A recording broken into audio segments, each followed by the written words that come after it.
안녕하세요. 들어와. 지금 자기 관리 잘하는 친구군. 이름 박준혁이요. 몇 살? 37살이요. 뭐해? 저 미용 의자 팔아요. 샵에 있는. 그래. 오늘 무슨 일로 왔어? 제가 결혼식도 안 했고 살지도 않은 상태에서 4개월 만에 이혼을 했거든요.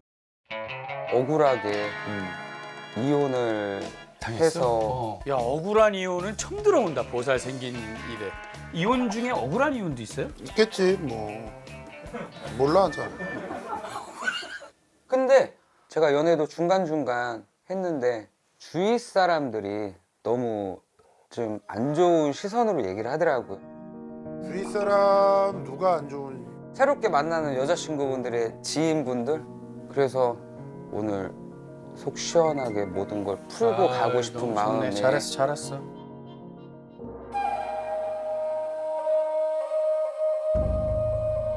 어떻게 만나고 어떻게 됐는지 처음부터 얘기를 해봐.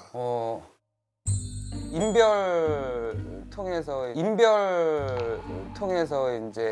맨날 얘기하잖아. 이게 다 신원 불분명한 사람하고 아닙니다.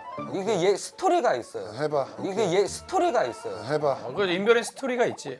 DM이 왔는데 결혼정보업체에서 왔어요. 좋은 여자분을 소개시켜주고 싶다. 그래서 방문을 해 상담을 받았는데 3명 만남 주선을 해주는데 200만 원이라고 하더라고요. 그래서 그러면은 내 인생에 200만 원 한번 투자를 해보자 해서 만났는데 제가 좋아하는 스타일이었거든요. 그래서 만난 지 이제 한 달 만에 임신을 했다고 그래서 저도 이제 책임질 생각에 그러면 혼인신고를 먼저 하는 게 낫지 않겠냐. 내가 아직까지는 이제 금전적인 여유가 없으니까. 이제 바로 혼인신고부터 했다. 네. 근데 한 달 동안 며칠이나 봤니? 장거리 연애였어요. 그 친구가 화, 수, 목은 쉬는 날이어가지고 12번이네? 네. 그러고 나서 혼인신고를 했잖아. 예. 그때 바로 같이 뭐 합치거나 그러진 않았어? 사는 거? 왜냐면은 그 친구가 반려묘를 2마리를 키우고 있는 상태였는데 시간이 조금 필요했었어요. 길지는 않더라도. 아 여자가 고양이를 보내고 나서 합치자고 했다? 네. 그래서? 그렇게 핑계를 댔는데 거기까지는 참 좋았는데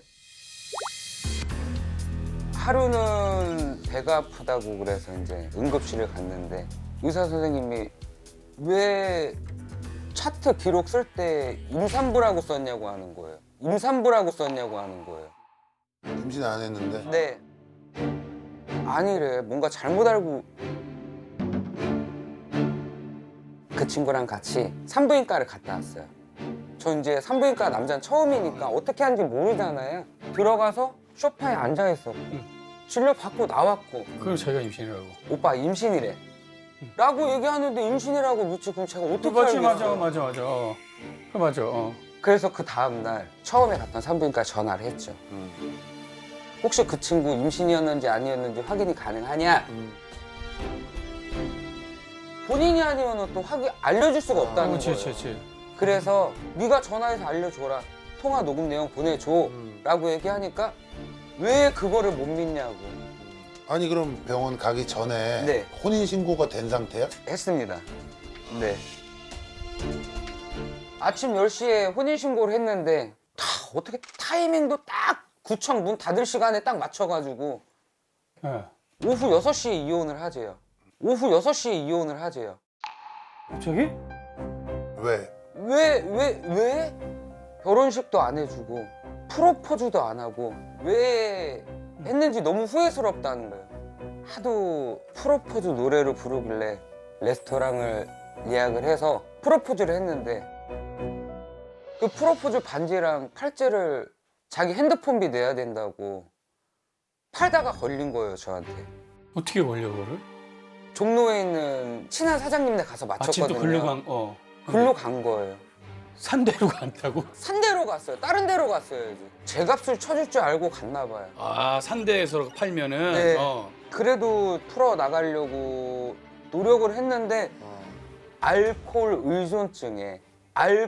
의존증에 초저녁 때서부터 계속 술을 먹기 시작하는 거. 이유 같지 않은 이유들로 이혼하자, 핸드폰을 끄고 뭐 또 아침 되면은 뭐 오빠 여보 자기 또 시작되고 힘이 붙이기가 너무 힘들더라고요. 그리고서 부탁을 했죠. 그만하자고. 그래서 이제 법원 가가지고 다 접수하고 몇 월 며칠 날 딱 만나기로 한 거예요. 근데 아프다고 병원에 입원했다는 거예요. 아, 그러냐? 아, 알았다. 병원에 가겠다. 어차피 월요일, 화요일 이틀이니까 나 월요일 날 네 병원 앞에 주차장에서 차에서 잘 테니까 화요일 날 가자. 어디 병원인지 끝까지 안 알려주는 거예요. 이제 그때 너무 자포자기했어요, 제가. 됐고 나는 일단 법원 가서 기다릴 테니까 오라고. 그랬더니 택시를 타고 왔는데 아픈 게 술병이 나가지고 머리가 산발이 돼가지고 이혼하는 그 마지막까지도 순간에도 이게 그런 모습을 봤으니 너무 처참했죠. 어차피 선택은 내가 해서 그렇게 됐지만 그래도 거기에 대한 예의는 갖춰주지 않을까 했는데 끝내는 또 오빠 나 10만 원만 달래요. 오빠 나 10만 원만 달래요.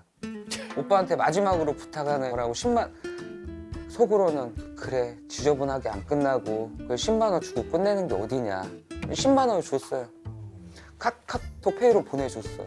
정은 또 남아있네 그 와중에. 좋아하긴 했었나 보다 그래도. 네, 한 달 정도는 좋아했죠. 문제가 있는 친구를 소개시켜준 건 쉽게 얘기하면 기본적으로 근데 자기도 그런 줄 몰랐다는 거예요. 알았으면 해줬겠냐. 나는 또 싸우기가 싫은 거예요. 이게 이혼을 하고 나서 제가 몸무게가 한 10kg가 빠졌었어요. 그러니까는 왜냐면 네가 우시는 거예요? 아니시구나. 전혀 네가 눈이 아파가지고 네. 이 얘기 듣고 울 정도는 아니야. 아니 근데 문제는 이거를 왜 이혼을 했는가 그냥 아예 무효로 해달라고 그걸 냈어야 되는 거 아닌가?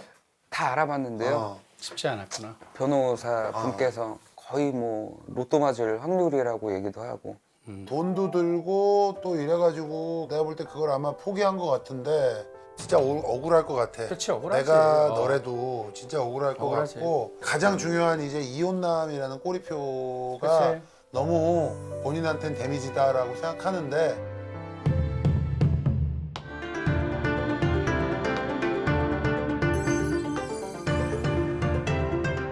네가 했던 것들을 스스로 잘 돌아보면 너무 성급했지.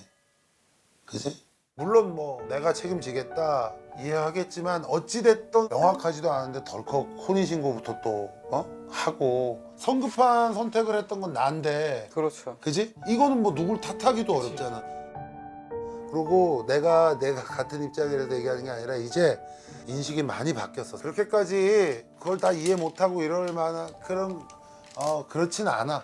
그러니까 진정으로 준혁이를 좋아하는 사람, 근데 그 사람한테는 지금 준혁이가 했던 얘기가 하나도 중요하지 않을 거야. 주변에서 뭐 그 사람 별로 안 좋다 어쩌고. 근데 그런 거에 흔들릴 사람은 어떻게 결혼을 해서 살아? 못 살지. 네 인연 아니야 절대. 그지?